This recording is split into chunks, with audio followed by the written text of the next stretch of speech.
Coming up on tonight's show, we'll show you how the Trump administration is planning to purge millions of voters from the voter rolls. But lucky for us, there was nothing worth voting for anyway. Let the purge begin. And I'll bring you the suppressed story of the FBI now acting as a security service for some of the biggest criminals in the world. I don't mean big, like largest criminal. I don't mean like waist size. I mean like criminality, criminalism, obese criminalism. Please tell me the camera's off. Plus, we'll give you step-by-step instructions on how to fight back against your employers. But be forewarned, you'll have to bring your own nunchucks dipped in pig's urine. It's BYONCDB urine. All that and more, starting right now.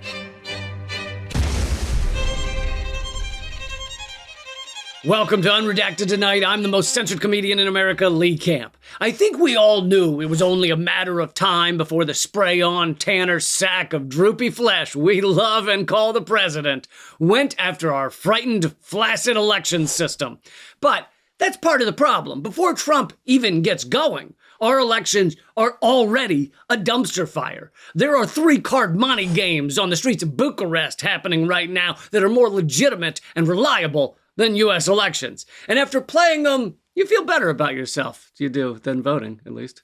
We vote on black box machines where you'll never see the code or have any idea whether the thing you voted for actually got recorded. That arcade game where the claw comes down and tries to pick up the stuffed animal with the strength of an arthritic 90-year-old grandma with low blood sugar. That game has more accountability than our elections. We've got black box machines, bought-off elections, gerrymandering, rigged primaries, bought-off elections, fake audits, false voter purging, provisional ballots, and shit tons of bought-off elections. And that's just half of the ways this is a rigged system. So, is Trump actually tackling any of that? The executive order directs the Department of Homeland Security to team up with DOJ to review states' publicly available voter registration list and available records concerning voter list maintenance activities and compare them against federal and state records in search of voter fraud committed by non-citizens. Well, boy, that sounds like a great idea. Compare all the data and stop all those non-citizen voters. I feel good about this, like that timeshare I just purchased in Syria. It comes with a parking spot. There's only one problem. Most of the data Trump and DOJ are talking about wouldn't even make it possible to tell exactly who someone is. Take Minnesota, for instance. For $46, anyone can get voter files, but there's a lot of data you don't get. You get year of birth, but not date of birth. You don't get things like personal identifying information. So it's about as possible to tell if they're a citizen from that information as it is to tell if they have 6 fingers on their right hand or they collect Pokemon cards. Then why would Trump and Musk want that data if it doesn't show citizenship? Well, because they can then pretend they figured out who it was. If Juan Carlos votes in Minnesota, they can go, that's clearly the same Juan Carlos as this other Juan Carlos who is not a citizen. Therefore, wipe all the Juan Carloses off the voter rolls, and what do you know? That's 128 people in one state just lost their vote. In fact, Trump tried a similar thing before. During his first term, a voting integrity commission led by Mike Pence and then Kansas Secretary of State Chris Kobach attempted to assemble a national voter file back in 2017 in pursuit of fraud. Kobach's office said they'd have identified 129 non-citizens who had registered since 2000. 129 people over 17 years. I'm no mathematician, but when you compare that to the total number of registered voters across America over 17 years, that 129 amounts to, carry the 1, draw a triangle, do not carry the 2, cross out the penis I drew, and you get all. That amounts to all. This is a non-problem in search of a solution that happens to purge millions from the voter rolls. One might Call this election fraud, if one were, being cheeky or accurate. Hold on. Wait just 1 minute. They said that Trump and Doge plan to purge all those voters from the rolls because they claim that they aren't citizens, but they actually are citizens. So can't all those people just then prove they are citizens and get back on the voter rolls? Easy peasy faux sheezy. Man, to answer that question, I wish we had top-level investigative sleuth and best-selling author Greg Palast. But alas, we do not. Gary, now's when you play the... Remember, the two main ways to prove you're a citizen are a passport and birth certificate. Well, there you go. Birth certificate. Who doesn't have a birth certificate? I mean, my brother doesn't, but that's because I made him out of pine cones and wild onions. I was a lonely child. Point is, not a problem to prove citizenship. Everyone has a birth certificate. Sure, people from other countries who are now U.S. citizens don't have U.S. birth certificates, but immigrants don't matter. We care about immigrants less than Gavin Newsom cares about the 25 babies that were ground up and liquidated to make the baby oil he puts in his hair. Immigrants suck, and they can leave. All right, Elon Musk is African, and Melania is whatever she is. Well, okay, non-white immigrants can leave. Point is, birth certificate is plenty of proof for average Americans who are not immigrants. 69 million American women don't have their name on their birth certificate because they've changed their names upon marriage. Ew, there's that. So birth certificates are out, but passports will suffice. Not a problem. Only 1 in 3 black people have passports. Do you think that Trump knew that statistics? In fact, less than half of white Americans have passports. Oh, there's that. Okay, passports aren't going to do it either. Get rid of them. But not a problem because driver's license, huh? Duh. People can prove their identity and their citizenship with their driver's license. And no, your driver's license is not a proof of citizenship. Only 5 states mark citizenship on real IDs. Forget driver's licenses. They're awful. Throw them out. Or, better yet, do what I did when I was 16. Get a fake one that says your name is McLovin and just make sure it says citizen of the USA all over it, like at least 5 times. In fact, you might want to throw in there super citizen of red, white, and blue United Military Flag Stuff. Taylor Swift. Okay, so Trump, Musk are going after so-called alien voters, but in the process, they're making it more difficult for almost everyone to stay on the voter rolls. But how many people could it really be, right? How many voters are really going to lose their vote? Few hundred here, few hundred there. The state of Georgia is about to purge 466,000 voters, 4 times Trump's supposed victory margin in Georgia. 466,000 voters in Georgia about to lose their vote. Nearly 500,000 people in just one state? And how many states are there, Gary? 52. That sounds low, but we'll go with it. That means millions of voters purged who are legally allowed to vote. But here's the good news. An estimated 89 million Americans, or about 36% of the country's voting eligible population, did not vote in the 2024 general election. So of the 21 million people who Greg Palast says will lose their right to vote, about 7.5 million didn't give a shit anyway. You see, not giving a shit eases the pain. I find that's also true for football games and alimony payments. Here's another silver lining to this festival of ass clownery. The 2 main parties we're told to choose between during every election, they're both genocidal maniacs who don't give a f*** about you. I don't think I need to again go down the list of every horrific thing these 2 rotten douche parties agree on. It's a lot. It's longer than the list of health code violations at my favorite deep-fried sushi joint in Jersey City, New Jersey. Did you know rat cheese is a thing? But isn't that refreshing? The right to vote, which you thought was one of the defining characteristics of our country, is being taken away from millions of us. But it wasn't a real choice to begin with. Makes it feel so much better, doesn't it? And now it's time for a news segment where we dig down to the heart of crucial news stories. It's time for some layer cake. A recent document obtained via the Freedom of Information Act has shown that the FBI is now acting as rent-a-cops for the nation's CEOs. And by rent-a-cops, I mean they're sitting in their car for 48 hours peeing in bottles just to make sure a big oil CEO doesn't get spooked by a raccoon in their garbage can. The FBI assessment, titled Heightened Threat to Chief Executive Officers Following the Shooting of a Healthcare Senior Executive, is a striking illustration of the new and growing domestic war on terrorism. So, layer one. It's f***ed up to see the FBI so specifically devoting themselves to protecting the 0.001%, the people who have feudal serfs in tents at the foot of their driveway, living off the mountains of stuff they throw out each day.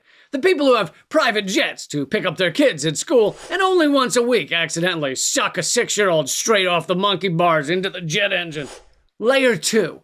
Are most of these threats against CEOs truly real? We know that the threat to Brian Thompson, CEO of United Healthcare, was real, and Luigi Mangione has been accused of and arrested for that crime. And I am just torn up about that.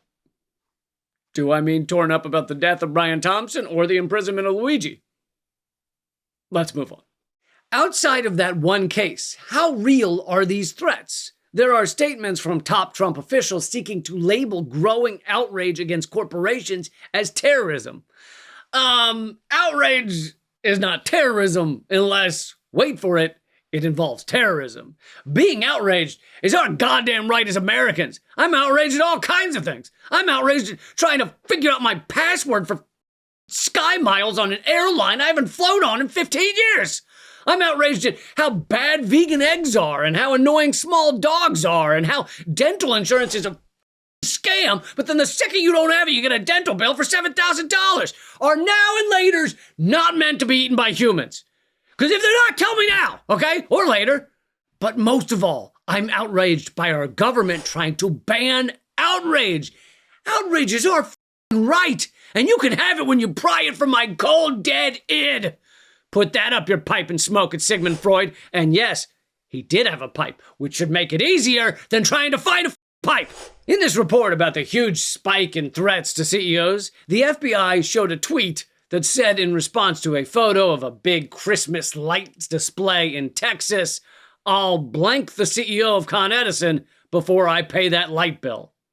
Oh my God, this is clearly an active threat. We need to hunt down this guy and his giant ruthless militia before they can do any more harm. Only one problem. That tweet was what we call in the biz a joke, a ha-ha, a funny, a chuckle butt. And in terms of that giant ruthless militia backing up this awful threat, the post had 0 likes and 1 retweet. Shit.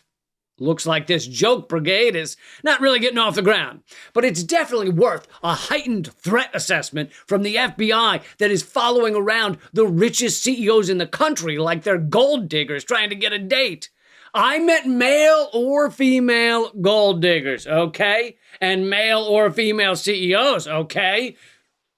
Please don't cancel me. Please help out. Just because it'll force me to appear on Joe Rogan and claim that white men are the most persecuted people in America. I'd rather claw my eyes out with a rusty garden rake. Please don't. So to answer my question from earlier, layer 2 of our layer cake shows no, these are not real threats the FBI is wasting their time on. It's just jokes seen by almost nobody. Layer 3. Who does the FBI choose to protect? They are clearly spending a lot of time and resources protecting CEOs, some of the richest and most privileged people in our country. Are there any other people who might need protecting in our country? Maybe the millions who die each year from poverty, which is now the 4th largest killer? Maybe the millions who die each year because their health care was either lacking, shitty, or non-existent?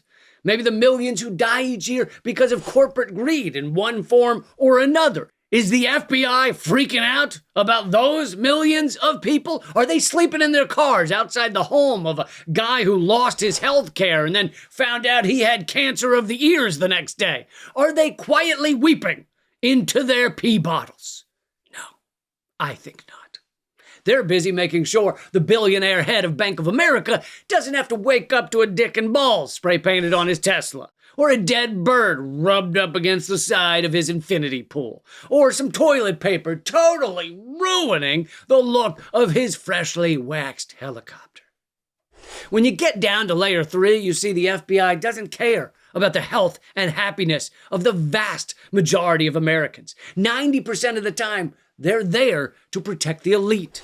Layer 4. The FBI often creates most of these so-called terrorist situations they ultimately stop, and we've known this since 2014. A large report by Human Rights Watch found that most of the time the FBI stops a terror plot, they or one of the informants either helped out advance the plot or encouraged it. Plus, a lot of their prosecutions for so-called terrorism are not actually for terrorism. They're actually for material support of terrorism. The hell does that mean? Oh, it's going to tell us. In one incident, the initial basis for a material support case alleging a man provided military gear to Al-Qaeda turned out to be waterproof socks in his luggage. Thank God! Our brave, bold, unwavering FBI agents were there to stop that man from getting warm socks to Al-Qaeda. In fact, you know how we defeated Al-Qaeda? They were overcome by foot fungus. True fact. They were destroyed by rot of the pinky toe because their socks never got on that flight. Want to go to layer 5? If we're worried about material support for Al-Qaeda, then your first step should be to arrest the U.S. government. They created Al-Qaeda by funding and arming the Mujahideen in Afghanistan in the 1980s, and that was just the beginning. Fast forward to the present, and they funded and armed the current head of Syria, HTS, when he was the head of al-Nusra, which is an Al-Qaeda offshoot. But now he's our best buddy. He's not Al-Qaeda, he's just Al-Qaeda. I've used that joke before, but what a solid bit. Anyway, to sum it up here, this is shocking that we now have documentation that the FBI is chasing down mean tweets against our country's CEOs. But the FBI has always worked for the ruling elite and against the real humans of this country. I don't consider CEOs real humans. They're mostly pus-powered tapeworms with genital warts of the brain. Moving on, let's get to how to fix the world. One of the only things that frightens the ruling elite, the masters of sociopathy with their robotic movements and their squinty eyes, two can play at this game.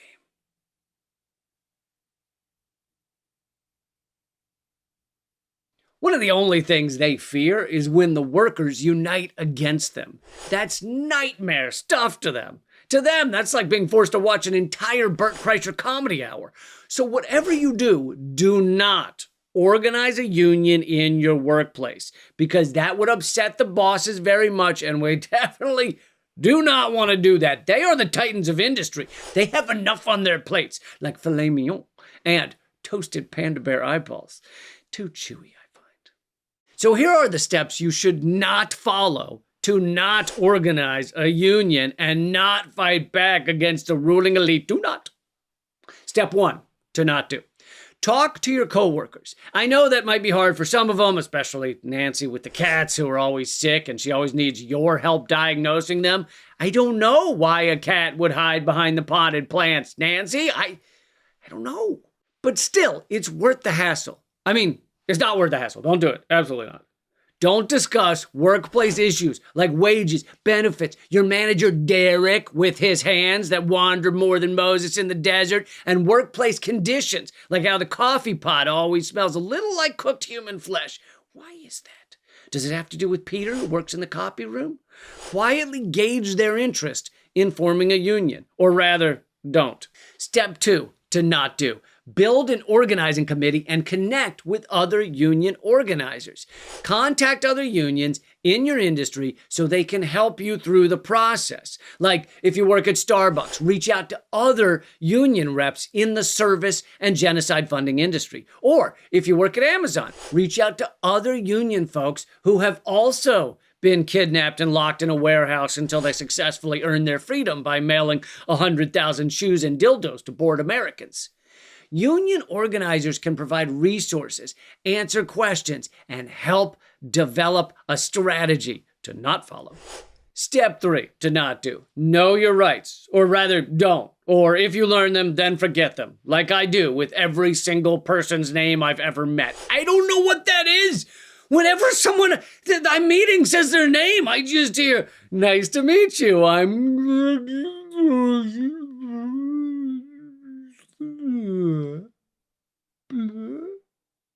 It's a pleasure."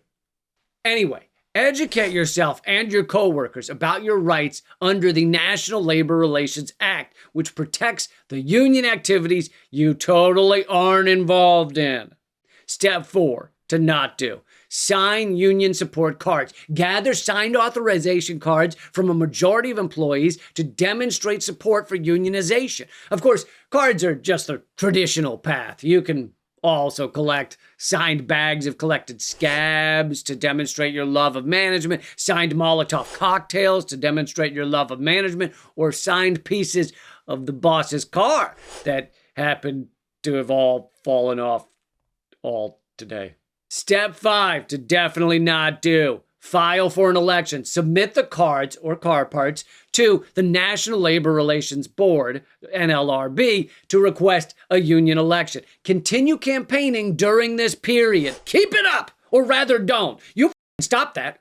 And finally, step 6, to not do. Win the election and negotiate. If the union wins, begin negotiating a contract to improve wages, benefits, working conditions, and have Derek's fingers surgically removed without anesthesia. If you're united, you'd be surprised how much you can achieve, but you shouldn't.